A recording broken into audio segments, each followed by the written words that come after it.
Welcome to Means of Grace, a podcast produced by the Western North Carolina Conference of the United Methodist Church.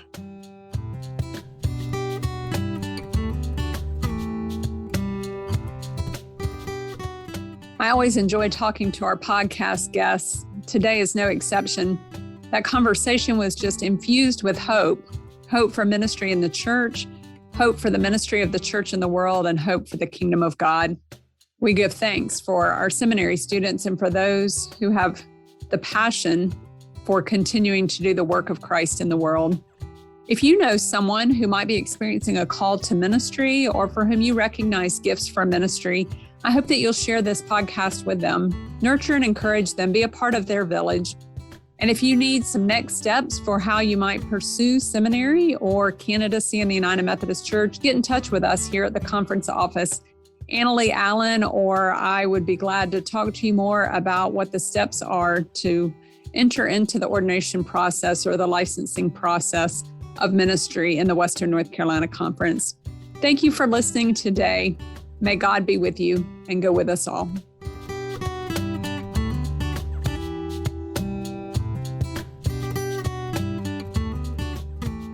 We're excited on our podcast today to have three of our Western North Carolina seminary students to have a conversation about the future of the United Methodist Church, their hopes and dreams, and especially to get to know them a little bit better. We welcome today Haley Hamlin, who is in her third year at Wesley Seminary. It's a United Methodist Seminary that's located in Washington, D.C., and also Jordan Braswell, who is a second-year student at Duke Divinity School. And Duke, of course, is here in North Carolina in the other part of the state. And we also welcome Scott Taylor, who is a second-year student at Candler School of Theology, which is located at Emory University in Atlanta.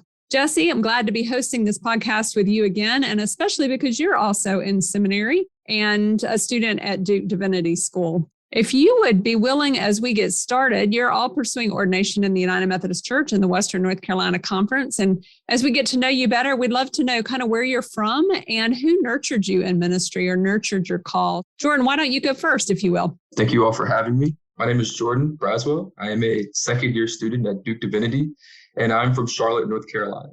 I feel like there's been lots of people, that have nurtured my call. My grandparents. I think kind of like a pastoral leader has been Percy Reeves, and he's the lead pastor at Sanctuary Charlotte, and that is in the Metro District in the Western North Carolina Conference. Great. Thank you, Jordan. Haley, how about you? Hi, everyone. Thanks for having me. I was raised in New Mexico and actually was raised outside of the Methodist Church. So I have had a lot of folks that have nurtured my call in a host of various ways, but I found Methodism when I was at Davidson College in Davidson, North Carolina, which is also in the Metro District, and was a Davidson UMC member there. I think my campus ministry and my campus minister at the time, Sarah Bellis, were key and instrumental in helping me discern a call. I didn't grow up in a tradition that ordained women, and so I didn't think that was ever something I would do. And then I got to college and I found Methodism and fell in love with it. And here we are almost 7 years later, and I am a very proud United Methodist. Scott, how about you? Tell us a little bit about yourself. Thank you. Yes, and it's good to be with you all. I'm originally from Yadkin County, North Carolina, a small area just to the west of Winston-Salem. I grew up on a farm out there, but I wasn't raised in Methodism. And I think one of the first people to nurture a call to ministry in my life was a gentleman from Connecticut that I worked with. He had come down to North Carolina. We were both musicians together, teaching music at the North Carolina Governor's School. And he was on faculty at the time at Yale and was the first person that kind of turned me on to the idea of pastoral leadership as a musician. And so I am coming to ordination after about 20 years of professional work in church music. I've worked in the South Carolina Conference, the Baltimore Washington Conference. And in 2013, I came to the Western North Carolina Conference to work at First Methodist Church in Waynesville. If you know First Methodist of Waynesville, it's there near Lake Junaluska. And I just had the great fortune of meeting so many people who are just, mountains of faith and spirituality. And they all played a role in my life, I feel. And so I'll mention Pastor Keith Turman, who's out there, who was a big part of the final stages of me answering the call to pursue ministry. But I'll also mention people like Randy Harry, who was our DS, and Frank Stith, and George Thompson, and just all these people who surrounded me and lifted me up for many years while I was in Waynesville. it's interesting how people come and go from our lives and the names just keep reappearing and showing up in important ways.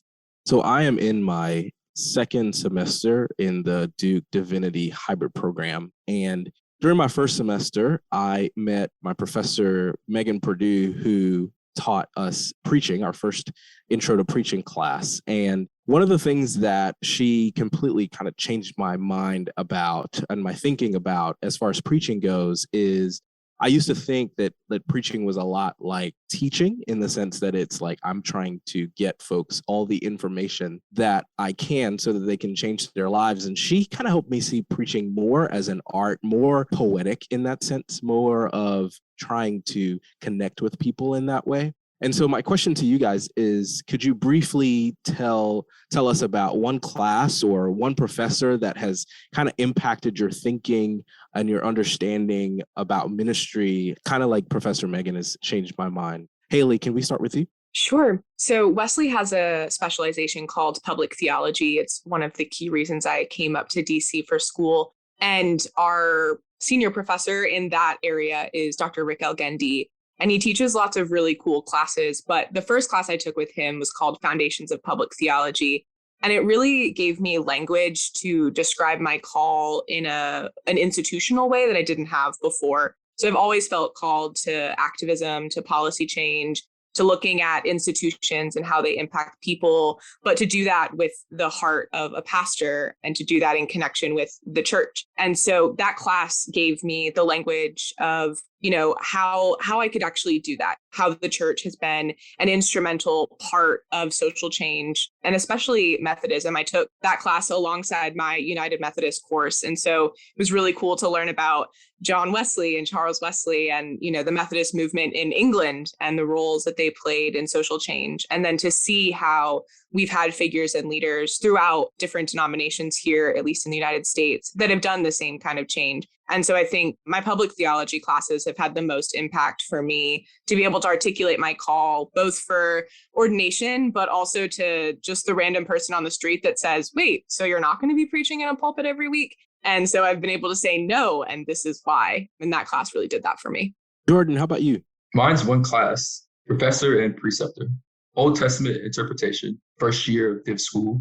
The professor was Dr. Brent Strong. But I remember the first day of class, we walk in, we sit down. And literally leading up to div school, I was like, okay, I have to make sure I've read every book of the Bible. And that just meant I had to finish it. It didn't mean I studied every book, but it meant I had to finish every book of the Bible. Yeah, we sit down in the first day of class and he's going through his introduction, his lecture, and he's talking about reading the Bible slowly. So he goes, all those Bible in the Year plan apps, Bible in a month, he's like, they're horrible. Don't use them. And I remember that kind of struck me because, I walked in kind of admittedly, kind of prideful, chest poked out. I finished the Bible. And then he said that and I kind of slunched over. I was like, oh man, read it slow. So then that carried on. And I had a preceptor, his name was Dr. Stulak, Daniel Stulak. And he told us his Bible study regimen. And he said he gets up early in the morning and he reads the Bible for 3 hours. And he said for those 3 hours, every day for a month, he reads the same passage and he studies it. He says sometimes he does a word study. Sometimes he looks at historical context. But he'll study that same passage for 3 hours every day for a month. And that's how he studies the Bible. And after he said that, I don't know, I can't really describe the feeling I felt. But I knew at that point, when you read the Bible, you have to read it slow. Have to take your time with it. It's not about speed reading it and coddle it. That way, you're really learning, you're really taking it all in. So you're allowing the Spirit to move. Well, that's awesome. Scott, how about you? Yeah, thank you both. Had me thinking about my intro Old Testament class and my Methodist classes there. A year ago today was January 6th, and I only mentioned that because I was in a class that day with Dr. Jacob Wright, who is in the Biblical Studies department at Candler. And the class was specifically on the political theology of the Hebrew Bible of the Old Testament. Dr. Wright is probably just become one of my favorite professors to work with down at Candler. I'm working on a project right now in the Book of Judges with him. And so I don't know if I'm speaking about just one class, or I think you asked, one professor who's had an impact. And so I think I'm just going to give a shout out to Dr. Wright and say he's opened my understanding of the Hebrew scriptures in ways that have informed the way I preach, the way I understand the formation of community, the understanding of covenant. I've got baptisms this Sunday at my church, and so covenant's a big part of what we're going to be talking about in the sermon as we celebrate the baptism of the Lord. And he's worked with me on some of those really challenging texts in the Old Testament, those texts of terror, as we sometimes call them, and opened up the ministerial possibilities of what those texts can mean to the community, why we need those dark and challenging bits of the Bible, the parts that, there was a time when I wondered, why are we even having this stuff in our scripture? Why are we reading these texts? And so he's helped, I guess, make the Bible a more whole experience. And I look forward to being able to work with him more this year. And I guess I'll also add just one thing. He's actually Jewish. He is the only person in our biblical studies department who comes from a Jewish background and not a Christian background. And that offers him a unique perspective as well. Yeah, when I was in seminary, my eyes were so open to all the things I did not know, some of the kinds of things that you all have said. And so much of it was just like drinking from a fire hose. But I kept thinking that everybody should go to seminary. Like there's just so much to know and to learn. And it should just be an experience that everybody is able to have. And I wonder if there's been anything or any experiences like that you've had, or either something about seminary that you thought would be a certain way and it's not played out that way, or you believed and it's ended up either being true or not true. So just kind of exploring your experience a little bit further. Do you have anything that you would share with us along those lines? Scott? I guess I'll take the second one first and ruminate on the first, on the other question.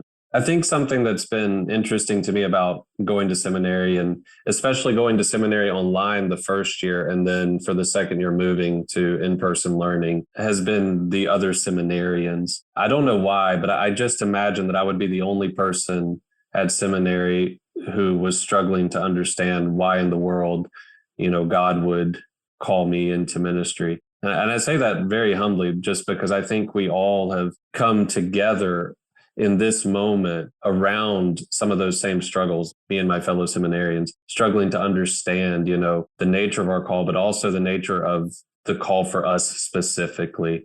And so I'm like every single person I'm in seminary with, I think is somewhere on that spectrum. And, I have a friend who left behind a job that was a very high paying job so that he could go to Candler and become a pastor. And his family's judged him for it, and his friends have, had their thoughts about it. And it's something that we talk about quite a lot. And it gives some affirmation for me to know that other seminarians are in that same place. I think that's a little bit of both, something that I maybe thought I would find at seminary, but I didn't know I would find it to this degree, the humanity of the seminarians. And that has probably made a big difference being back in person. So I'm glad you've had that experience. Jordan, what about you? I remember leading up to seminary, people kept telling me that I'd never been to seminary. I kept telling me, you got to get ready for seminary. They're going to try to talk you out of believing, a triune God in the Trinity. They're going to change your beliefs, and that's your foundations. They're going to shake them. And maybe a little bit of that does happen. Maybe they do shake your foundations. But I was shocked to walk in after my first full week of classes and see that every professor prayed before every class. And all of them were not just, Dr. Strawn or Dr. Smith, but Reverend Dr. Smith, Reverend Dr. Strawn. And they were all preachers and pastors as well. So, that just shocked me. You're not just entering this academic, well, at least I can speak to my experience at Duke, but you're not just entering this academic space, but you're entering a space where people are really trying to cultivate your call to church ministry and help you answer that question of, why are you here? Why is God calling you? And they're not just professors, but they can also be mentors to you because they've been ministers. They've preached sermons before, and they've been in those spaces and led congregations. Yeah, that's really helpful. Haley, what's your experience been? Well, like Jordan, I think that I had a lot of people say that seminary leads you to the cemetery because it kills your faith. And I brushed it off. I didn't think about it. And then I remember my first semester, I was really wrestling with, why I was even in seminary. I was also working a policy job at the same time, and just in general have wrestled with my call if this is something I should really do. And so I remember being so viscerally angry about one of my professor's depictions of Noah and the ark that I left class. I have never walked out of a class in my life if it wasn't like a school-wide protest type thing. And I was so mad about this depiction of the flood and Noah. I don't even remember what it is at this point, but I walked out of class. And it made me realize that I thought I would come to seminary, and I grew up in a big, Bible reading tradition where, I memorized all the verses and I knew all the stories. And I thought seminary would teach me, how to teach that stuff to other people or how to apply that stuff. But what seminary did was it took me back and asked me to relook at all the stuff I thought I already knew. And so, I thought I knew everything there was to know about these stories, or I knew everything there was to know about this or that. But having to go back and, Jordan talked about earlier, someone at Duke who had read one passage every day for 3 hours. That's crazy to me, but also really beautiful at the same time. And I think the one fact that has just blown my mind all of them have been around translation. So my Hebrew Bible professor, Denise Hopkins, and my New Testament professor, Carlo Works, have really pushed us to read the text closely and in context. And so I remember I took a class on women in Paul's letters, and we started with the last chapter in the book of Romans. And my professor just had us go through and pull out every woman that was listed on that roll call, and to kind of write out what we thought their role was, or what we knew about them, or what other of Paul's letters they were in. And there was one woman in particular, Junia, who until thousands of years after Jesus was believed to be a female apostle. And then because of translation and things like misogyny and patriarchy, it got translated to be a masculine name. So I grew up reading a Bible version that was Junius. And I read that name for the first time and I was like, Junia, who's that? And then going through that, we spent a whole week talking about her. And it was just mind-blowing to me that I had spent my whole life not knowing that there had been a female apostle. And if I had, maybe I would have saw myself in a ministry role much earlier in my life. But I think it was the minutia of actually spending time with the text that was so mind-blowing to me when I got to seminary. And what's encouraging about that is that you don't have to go to seminary to do that. We do that in seminary, but that's something that we can take beyond the walls of our institution. And I think that's what's most inspiring to me about my peers, is how fired up they get about taking these tactics of reading scripture and applying it through our liturgy and our music and our preaching, and actually, helping folks look at the text differently than we've been habituated our entire lives to believe. That's awesome, guys. I think from what I'm gathering from you, I feel very much in the same boat, as in, I think that a lot of people can benefit from seminary. I feel like a lot of times I spend time in class thinking, man, so-and-so should be here, because these are things that we've talked about in the past. And it sounds like you guys are having a great time and learning a whole lot. And I'm excited for you because I kind of feel a lot of what you're feeling too. So it's all good things. So we wanted to have this conversation with you today, though, particularly to wonder together about the future of the United Methodist Church and your hopes for it. So as you are continuing on in your journey, in your ministry journey, in your early stages of that, but also continuing on in your journey as seminarians, why have you chosen to pursue ministry in the United Methodist Church? Scott, I'd like to start with you. I think I should lead by saying I've only been in Methodist since 2019, I believe. So that's pretty recent. I've been working in and out of Methodist churches and other denominations my whole life. And there was some specific events around me wanting to become a Methodist. But to answer the question why I've chosen ministry in the Methodist Church, it's something I've kind of shaped since going to seminary. It's taken a lot of shape over the past few years. And I really think the thing that means the most to me, and there's lots about Methodism that I love many of the doctrinal beliefs, and I love, the way we think and the way we approach faith. But I really have a lot of regard for the connection, for the idea of the connection, for the power of the connection, especially in this time. I think it matters a great deal today, like when it's so easy for people to come and go in church. I mentioned covenant earlier. It's like our covenant feels weak sometimes. Like as soon as the pastor says something I disagree with, I'm out and I'm going to go find a church that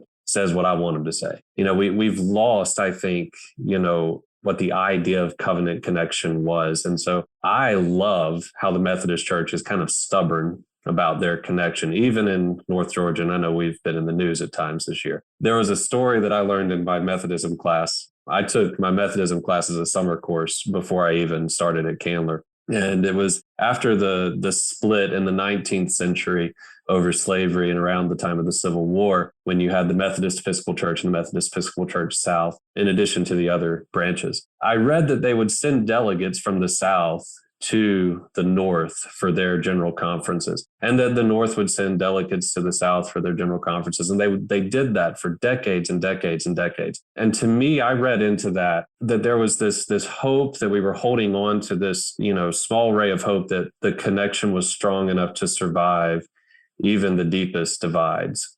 And so that's something that I want us to reclaim today. And that gives me, just a lot of hope, I think, in the future of Methodism, if we can hold on to that thread of hope. Haley, how about you? Like Scott, there's a lot of reasons I joined Methodism. I like to think of my journey into Methodism as a small concession of yeses, and I think my call to ministry is the same thing. So I'm not a big radical change in my life all at once kind of person, although in retrospect, that seems to be how my life happens. I, in the moment, like to take a lot of small steps. And so I couldn't find a Baptist campus ministry, which is what I was looking for.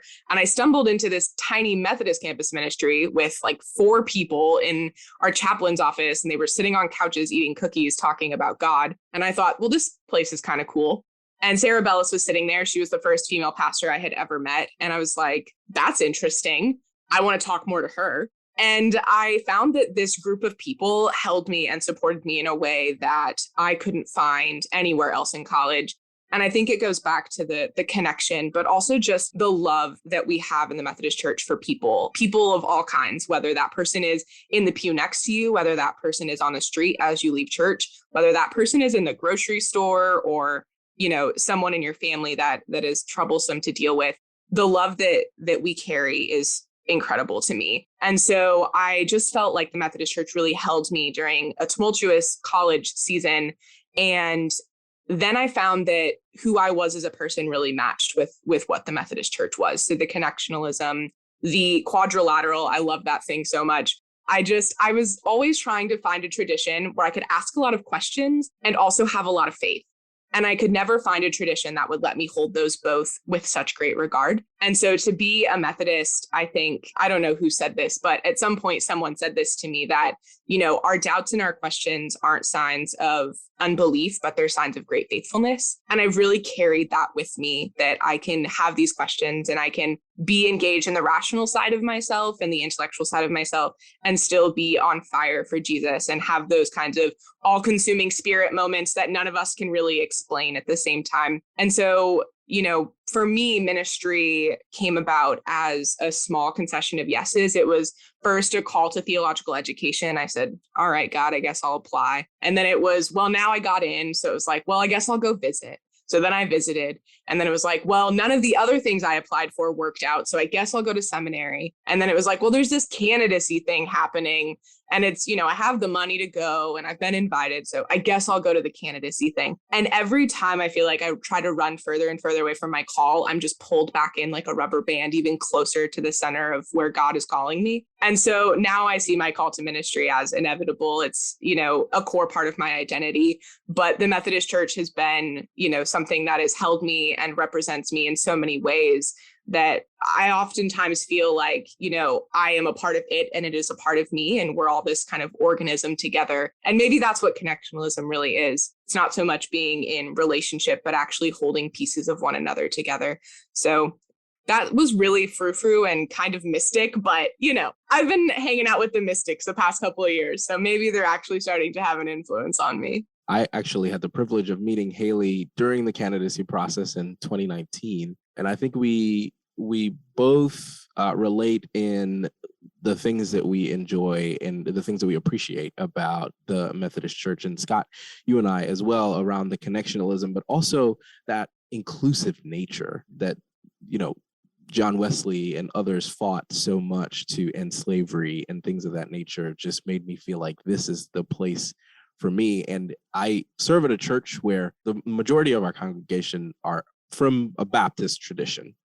And so I feel like they feel more of that connection as a Methodist church more than they did as the Baptist church. So anyway, enough about me. Jordan, how about you tell us a little bit about your experience? Why have you chosen to pursue ministry in the United Methodist Church? kind of somewhat grew up Methodist. I grew up at Sanctuary in a United Methodist church, but my parents didn't grow up Methodist. They grew up Baptist. And then when they were looking for a church, they just think they were at a point in their walks of faith where they really wanted to learn. And then they heard Dr. Reeves preach, and he's an excellent teacher. He's really teaching. I didn't realize how well he taught until I got to seminary. And I was like, oh yeah, that's not new. Doc used to talk about that. So he's preached about that before. I've heard this before, but leading up to seminary and throughout my first year, I wasn't quite sure I wanted to preach, or I felt called to preach. I just knew I needed to be there. But as I went through that process and went through my contemplation and discernment process and really recognized, okay, God's calling me to be the pastoral ministry. I mean, it was kind of simple for me. I called Doc and I was like, hey, I think it's time I stop running. It's like they say in Acts, Paul says, you can't keep kicking the dirt or something like that. You can't keep denying what you see happening. That's kind of where I was. So I told him that, and he's like, well, you need to come on Western Conference, man, begin the candidacy process. And that was that. I think since I've been on the candidacy process and taken Methodist courses, learn more about John Wesley, what's been attractive to me is lots of different things. One of them would be how active the John Wesley's church, or the Foundry in England, was when he started it. I mean, he was able to have a church that had the resources to have a doctor's office running out of it on Fridays because he had the connections. That's insane. Like, let's do that. To have a church that could give loans on small businesses, different types of loans with 1% interest rates. That's amazing. Like, let's do that. And then also, I think something that the Methodist Church does so well is, you have, your higher churches and you have your higher Methodist churches, but you have your Anglican and your Catholic churches, and then you have your Baptist church and your non-denominational church. You have a little bit of both. You have the liturgies and the sacraments if you want to do them. That is a means for you to fellowship with God. But you also have other means of grace, which is as simple as feeding the homeless, which also allows you to fellowship with God. And I think that's beautiful that you can, I want to say program yourself. It's not the right word, but maybe rather deprogram from the world, but that you have all these different ways all these different methods, if you will, that he's given us, that he's laid out for us to fellowship with God. And it doesn't have to be extremely difficult, but there is something there. He laid you out some guideline that's easy to read and easy to buy into, Yeah, absolutely. To that, I just want to say Methodism for the win. So you each go to a United Methodist seminary, one of our United Methodist seminaries. And so while none of them is exclusively United Methodist, you're around other students who are also United Methodist from other annual conferences, other parts of the United States. And I'm curious kind of what is going to happen into the future of the United Methodist Church is uncertain. We're scheduled for a general conference this summer, but with COVID, not quite sure if it's going to happen or not. And I just wonder what the conversations among the United Methodist students around seminary have been around kind of what might be happening into the future. I don't know if any of you would be willing to talk to us about that. Scott? At Candler, we have a program, and I'm sure it's similar at other schools, but I can't remember. It's been a while since I was looking at your seminaries. Our teaching parish program works with the North Georgia Conference. Many of us are under appointment who are in seminary. I don't know if that's the same in Durham or up in DC, but that certainly shapes a lot of our conversation. The denomination and its decisions impact us directly and how we think about, the future of the church and the present state of the church. So you mentioned the Foundry a moment ago, Jordan. I was just thinking so many of the churches that the students at Candler are appointed to are only opened on Sunday morning for an hour or 2 hours. And what made the Foundry so amazing is that that's like the only time it wasn't open. The rest of the week they had education, they had the clinic running, they had all these things that were designed to meet the real and present needs of the community. And I just think that's something that we feel as student pastors down in Georgia, that's something we really want to see. We want to see the church get back to that kind of model. The other thing that we talk about quite a lot is related to that. And it's a little bit of a third rail here, but we talk quite a lot about the appointment process. The church I serve in North Georgia, a wonderful church, pretty small church. The problem is I'm like the fifth pastor they've had in about 6 years. Okay. And they've all been student pastors who either were, I'm going to use the word, please forgive me, promoted to a larger church, or pastors who decided they did not want to continue their pastoral ministry. And that church has just been through a lot under these appointments. It's been hard for them to maintain their identity, to maintain their culture, much less, a presence in ministry throughout all those rapid changes. And so that's something that we talk about a lot, that a lot of us see in our churches in our conference. And I'm not at all trying to judge the North Georgia Conference or any conference, but we certainly want to find a better solution for appointments that can meet the direct needs of the church, that's not so much tied down to the narrative that, young pastors start out at this kind of church and experienced pastors move to that kind of church, but more built around the idea of what's the needs in this community, what pastor can, bring this ministry back or build up the energy and the identity so that the church is open beyond just those 2 hours on Sunday. Because we see that a lot in these very small churches right now. And, it's something we need to address. Yeah, thank you, Scott, for sharing that experience. And I don't think it is isolated to North Georgia or to student appointments in that Candler students are a part of. I think that some of that's the nature of a student appointment, like you say, but even 5 pastors in 6 years is really hard for a church to develop a vision and to carry it forward in any particular way. Jordan or Haley, does either of you have something that you're having conversations with other United Methodist students about that you'd share with us? Yeah, I have a really interesting mix of United Methodist friends at Wesley. I think, Scott, like you described, there's a good number of them that are licensed local pastors or are under appointment as student pastors, or they're doing, our field education. We call it something different at Wesley, but it's field education in a local church. And so, I spent a year working with Capitol Hill United Methodist Church, and so much of the kind of interworkings of the Methodist Church at large really does feel like it weighs on us. At the same time, my friends at Wesley are really great because I get caught up in all the institutional stuff. I'm like, oh no, the new proposed legislation for the thing. And my friends are like, this probably isn't even going to pass, Haley. Stop worrying about it. And there's such a justice focus, and maybe that's by nature of living in DC. It's also the Baltimore-Washington conference up here really pushes a lot of justice issues. And so, a lot of my friends are in that conference, being that I'm in DC right now. And I think that regardless of what the future of the Methodist Church looks like as an institution, the sentiments of the core of what makes Methodism will remain. And so I think my friends have been really great about reminding me that things like personal piety and social holiness are not going away, right? We are going to continue to care about nurturing our own relationship with God in community with other people and serving those in our community that have been forgotten by the systems or by our neighbors, and continuing to be the face of Jesus in the world, to be the hands and feet.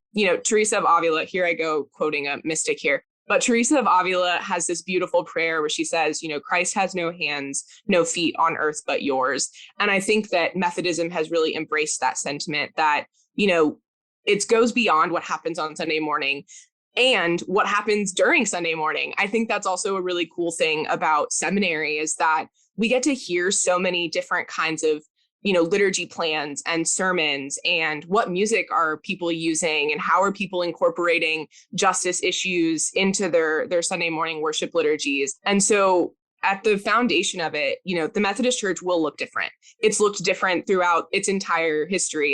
It reforms and it changes and it morphs to what it needs to be. And I think in a lot of ways that can be a good thing, as challenging as it might be for those of us enduring the metamorphosis. And at the same time, I think that the core of what we do, which is to love God and love people, will always be. And so there's this kind of like tentative hopefulness that I feel from my friends at school, that we're going to keep doing the good work. We're going to keep showing up for our people in church. We're going to keep feeding the homeless. We're going to keep marching for immigrant rights. We're going to keep fighting for racial justice. And we're going to endure a change together. And that's exactly what matters, is that we do it together. I love how you've each spoken to the historical nature, or who we are foundationally as Wesleyan Methodists, as part of who we will continue to be as Wesleyan Methodists. I think sometimes we lose that focus or forget that. That's really neat. Jordan, I don't know, are you having any different kinds of conversations with your friends? I think, to pick up on what Haley said, conversations about just social justice, I think, are just present. I've been amazed that a lot of my friends are willing to critique their own home churches or their current field placements about what they're not doing. And to be that vocal about it and say, we have an endowment that has X amount of dollars in it, and we are 5 miles away from a deprived community. Like, why are we dumping money into it? The money just sits there. I think that's always amazing to me. You're willing to preach a sermon in a church, and your parents are listening. It's your own and only sermon you get to preach at that field placement, and you take a social justice topic, to the point where your parents are. Where I've had people come and say, yeah, my parents were upset about it, but the lead pastor in the congregation seemed to respond well. That's bold. I mean, that's really bold. But another piece as well, I think that a conversation we had frequently in our preaching course was really learning from all different types of walks of faith. Of course, you have your traditional Black church and that preaching style. You have your traditional Anglo-Saxon church and that preaching style. But then, you have other diverse groups in there as well. You have some people who really who are teachers, and you have some people who really act out the text, who have drama backgrounds. Then you have that 3-point sermon where it's a roller coaster. You have your first inclination, your second inclination, then the explosion at the end. But hearing all those different styles and people saying, hey, I like that, I'm going to incorporate that in my preaching style. And I think the embrace of inclusivity and diversity and the way that we're imagining doing church ministry in the future is beautiful. I will say I am a lot more hopeful about the church whenever I'm on campus at Duke, just because of the conversations that I get to have. Like Scott, like you were saying earlier, when you're not online, but you're kind of in person, you're on campus and you get to have a lot of conversations with like-minded folks. And a lot of it is around social justice, but a lot of it is, like you guys have said, we've talked about things that John Wesley has done, things that we feel like we need to do more of. I tell people all the time, like, if I won the lottery today, we would build a church that has different sections for the health needs in our community, the food needs in our community, and everything that everyone has, not just Sunday morning church or Bible study, but for all of the needs. This conversation and the conversations that sometimes I'm not even a part of. Sometimes I'm just kind of walking by and overhearing what people are talking about. Those are the things that get me really excited for the future of the global church, but especially the future of the United Methodist Church. So what are some of the hopes that you all have for the future of the United Methodist Church? Jesse, it's interesting that you talked about building a church that serves all the different needs. I think about the first time I walked into Huntersville United Methodist Church, and their sanctuary is a gym floor. And the reason for that is because they wanted to be able to use the space during the week to do other things, whether it be, have youth camps or sports teams use it or whatever. When they built this building, they put showers in all the bathrooms so that, if they needed to host overnight groups or unhoused population could come and stay, or, if someone just walked in and their water was out, they could serve the needs of the community. And I think one of my greatest hopes, especially as a deacon candidate, is that the Methodist Church will continue to make space for different kinds of call. That, we're not just going to be a church that focuses on, Sunday morning between 8 a.m. and 12, that we're going to be a church that focuses on the needs of the community, that include those spiritual needs, that include what people need when they walk in on Sunday. I have fallen in love with liturgy being in seminary, and yet it doesn't make me want to be an elder anymore, because I love even more the ability to sit down with people in the rawness of their life experience and to be able to be with them, to be present. I love the story of Job sitting on the ash heap because his friends do such a beautifully terrible job of comforting him. And I think that that's, the quintessential image of like what not to do, but also what we all do. And so I love that the Methodist Church creates space for different kinds of calls. And I hope that as the church moves forward, that we continue to recognize that the person who's called to have that high liturgy, the person, I have a really good friend, Alyssa, and she loves liturgy. She could sit there all day and just like write these really beautiful high liturgical prayers. And I think they're fabulous. And I could never do that, nor do I ever want to. I would much rather go like sit on the front steps of the Supreme Court building with a sign that talks about, immigrants' rights, and still be living into my call as a deacon in the Methodist Church. And so I think my hope for the church, and I don't think this will change, but is that we continue to make space for all the ranges of call and all the needs that our communities have for people to step in ministry roles to meet those needs in various ways, whether it's, someone who has a doctor background who sets up a medical clinic, or someone with a, food safety background who can set up a feeding ministry, or, anything like that. The cool thing about being at Wesley is that so many of my peers have had other careers. Most of my peers are second career. And so we have this cool hodgepodge of people that have these really wildly different life experiences, and we can come together and see how they can come, build on each other in the church setting. So we've got folks with government backgrounds, folks with financial backgrounds. My friend Brad, his goal in life is to sit down with every United Methodist Church member in the world and help them figure out how to do finance better. And so, that's his call. He really wants to help people be financially, steward their finances well. And so I keep saying this, but my hope is just that we continue to create space for those different kinds of calls, because I think they really do make the Methodist Church the beautiful quilt of, diversity that it is, at least in our life experiences. That's wonderful. Jordan, how about you? I think, someone that being Generation Z, being born in 97, being someone that really, since I can remember the political situation in the United States and be old enough to have any type of opinion, it's been kind of boring. We've been a divided country. And it seems like we can't get much done at the higher level because of how divided we've been. So my hope for the church is to be able to, fill that gap, really be a light to the world and a salt to the earth, be that beacon of hope. And not necessarily by worrying ourselves with political issues, but rather just doing what the government is not doing. If we have a problem with minimum wage, all right, well, let's create a way, let's have a fund, or let's do something so we can make sure that people have equitable incomes and living wages. And if they're not, let's create something for them so they can still live in livable conditions that we would see as acceptable for ourselves. Let's do that. We're a church, we can do that. If we're complaining about, this country is still so racially divided, like King says, the 11 o'clock on Sunday is the most segregated hour in America. Okay, well, let's build inclusive churches and diverse churches. And then from that, that can be the hope in a city right there. People can come actually worship together, know each other, fellowship together. We can praise and worship together and bring in all our different walks. It's a beautiful thing. We can reenact the Pentecost every Sunday. Those are my hopes for the church, that we can really just be that church and not necessarily so worried about what's going on, things that are somewhat out of our control, not completely out of our control, but then in a lot of ways are out of our control, but really just look at what we can do with the church, with each other, in that beloved community, in that space. I totally agree. I feel like the church is always supposed to be the thing that the world struggles to be. I think that by the Spirit of God, we have so much strength and so much power to do the things that the world is really yearning for. And I've thought along the same lines of politically we're divided, but we're United Methodist. We are all about the connection. So we could fill that gap for sure. Scott, you've told us a little bit about some of the hopes that you've had for the United Methodist Church, but is there anything else that you'd like to share with us? I'll just say I don't think I can add to what's been said there. I'll highlight what Jordan and you echoed there. Jordan, I think you put it, you said we can do that. And I really appreciate that.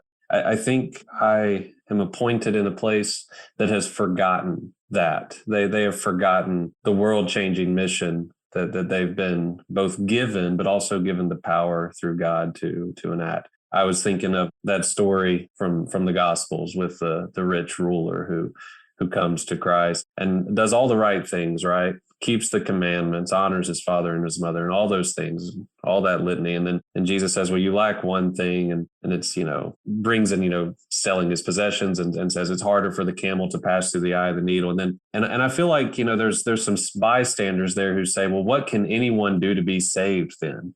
And I feel like that's where I'll just say, that's the church I serve right now. They're those bystanders who are like, well, is it even possible? And so, my hope is that, in my corner of Methodism right now, and I think the church at large, that we can remember what Jesus said, what's impossible for mortals is possible for God. And I want to see the church reclaim a faith in just how big God is and in how, vast God's project is, both, for all people, for all creation.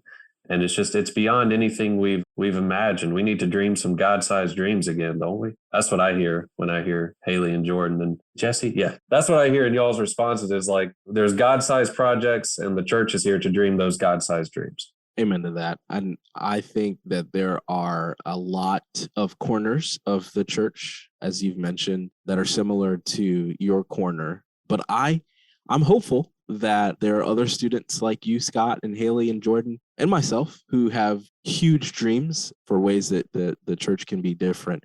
I think that there are a lot of other folks who are equipped to help us, like folks like Kim and other leaders in the Methodist Church that are equipped to help us to see these dreams come to fruition. Well, and I think the ways that you all have helped those listening to the podcast today is through inspiration, especially, and for many who have been to seminary and it's been a while, just to revisit what the experience was like for us and how inspired and how excited and how our call was just really affirmed through that experience. And so I'm excited for the listeners to get to have this opportunity to hear you all help us to kind of revisit those experiences for ourselves. And also for the laity that listen to this podcast. We talk about a village. And so the church, the clergy, the laity, we're all part of your village, wanting to continue to support you and help you while you're in seminary, but especially as you come out of seminary, so that the passion continues to grow and that it continues to spill over in the places where you're serving. And I wonder if you have any thoughts about how that village can continue to be of support for you. One of the things that I thought about is the MEF funds, the ministerial education funds, support our seminary students. That's through the apportionment giving. And also there's a scholarship that Haley has gotten. It's also a partnership with the United Methodist Foundation and the Western North Carolina Annual Conference. In addition to funding that those sources can provide, is there anything you can think of that you can share with the listeners about how we can continue to be a village to support you and our other seminary students? I think that some of the most important and profound ways I've been supported has been through the small things.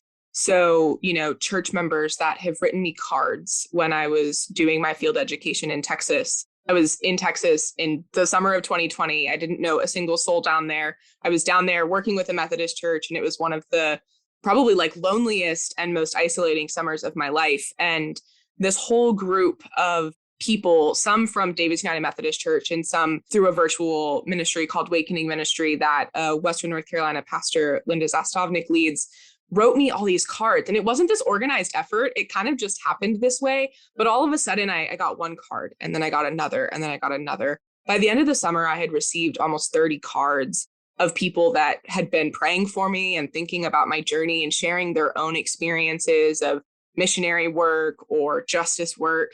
And that companionship in seminary is huge because I can sit in my bubble and talk to my seminary friends all day, or I can go home and sit with my roommates who are similarly aged and talk about our lives all day. But to know that I'm still connected to my church, especially in North Carolina being so far away, I feel really disconnected from the place I call home. But to have people reaching out and to say, hey, we're thinking of you, or a Facebook message or a card or a note. Inclusion Community is a worshiping body in Cornelius, North Carolina that I attend virtually often. And they write me a card every year for my birthday and for Christmas. And every finals, they send me a small Starbucks gift card. And they're like, here's some caffeine to get you through finals. It's those little moments, I think, that have really helped me feel the village. On top of the generosity of scholarships, I would not be able to be here in seminary without the generosity of funds that the conference and churches have provided me. It's been an essential part of me being able to have the space to explore my call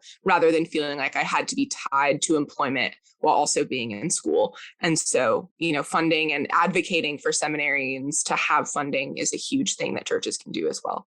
Yeah, thank you for that, Haley. My son and my daughter, when she was in college, would get gift cards at Christmas time from a United Methodist Women's Circle, except they call themselves a square, but in our church. And I think just that little note and that treat from home really makes a difference. Scott or Jordan, does either of you have something to offer? One thing I would say, kind of echoing what Haley said, sometimes it's the little things. It's just the openness and people being easy to reach and getting to talk to people that are already in ministry, the mentorship the mentee mentorship roles, getting to talk to people who are just a few steps ahead of you, or maybe more than a few steps ahead of you, but have been through what you're going through. And then they say, hey, it's okay. I remember this. Yeah, I remember those nights writing papers at 3:00 in the morning. It's normal. Yeah, you'll get through it. I remember getting tired. I had one pastor tell me that he was in seminary, that he quit every week and restarted again on Monday. I thought that was hilarious, but sometimes that's really how it is. You're right. It's Thursday and you're like, you know what, I'm done. I can't do this anymore. But then you find yourself back in class on Monday. But it's nice to hear from other people who are going through similar things. One thing I would say, I started seminary married. I'm still married. I think being a married seminarian, there's a lot of us, more than you may think, but it's not something and it's something that you hear about other people who are married. If you're talking to people who have been through it, who were married when they went through the process, but there's not I think a lot of spousal support, where maybe you can get marriage counseling from someone who's been in seminary and who was headed to pastoral ministry, or someone that can just sit down and talk to both of you, or maybe just the spouse, about what you're going through, and also about how you all can help and still have a healthy union, throughout the process. I would say that would most definitely be beneficial. Jordan, that's a great idea. And I don't think I've ever heard anybody kind of mention that as it relates to seminary students who are married. So thank you for offering that suggestion. Scott, do you have anything to add? I'll pick up on that. Having a network for the whole family. I moved my wife and my child to Georgia this year. My kid's 5 years old. She started, elementary school down here. And I just totally underestimated how significant that change was going to be for her. I think I knew how significant it was for me, how significant it was for my wife a little bit, but I totally just, ignored. Well, I shouldn't say ignored, but I underestimated how difficult that was going to be for my 5-year-old daughter. And so having, some support, some community around, the experience of going to seminary, of entering into ordained ministry, and having it even outside of your seminary, I think is very important. I'm lucky in that I feel like I talk to a lot of people from Western North Carolina.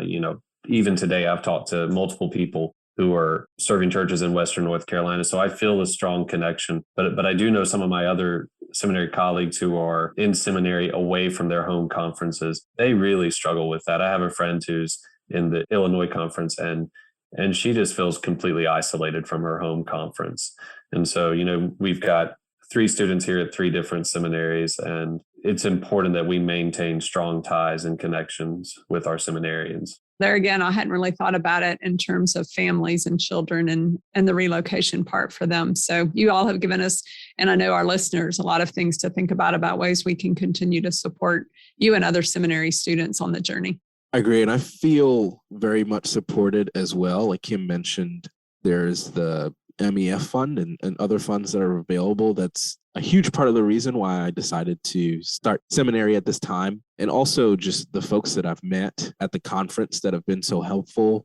I mentioned Kim earlier, but also folks like Annalee Allen that's been incredibly helpful in this process for me. And my church as well, that has created space for me to be able to be a student pastor, but has also been very much a part of the journey with me. I remember receiving my first set of grades, and it was almost as if we had all received grades all at the same time. So it was an incredible experience. And so I feel very much, not so much pressure, but just the encouragement that I'm not just doing this for myself and for my family, but I'm also doing this for the church and for the conference, and to just kind of continue on and inspiring the church and being a part of the global church as well. And so I'm so grateful for the ways that you guys have shared with us today, the things that you guys have shared with us. As I said earlier, I am a hybrid student, so I don't get to spend a ton of time with other students. But this conversation fired me up for the semester that for me starts on Monday. I am excited that our listeners get an opportunity to hear from you and kind of hear a lot of the conversations and a lot of the feelings that student pastors and students of seminary get to have. I think, as Kim mentioned earlier, this is a really inspiring conversation. This is a conversation that I hope gives people a sense that they too can be a part of this process as well, that it may not be as daunting as some people might think it is, or some people might think that they're not smart enough or they're not qualified enough. And I hope that this conversation kind of gave them hope to be able to be a part of this process as well. But it has been a huge pleasure of mine. So I want to thank you all for joining us in this conversation today.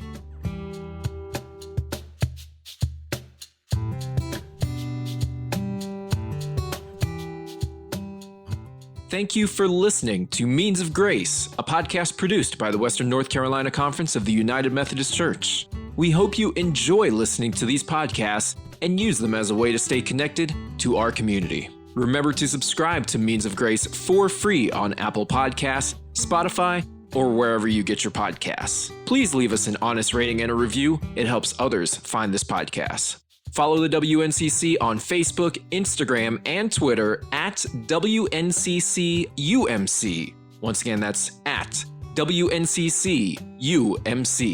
Means of Grace is produced by the Western North Carolina Conference of the United Methodist Church and Andy Go of Gojo Studios.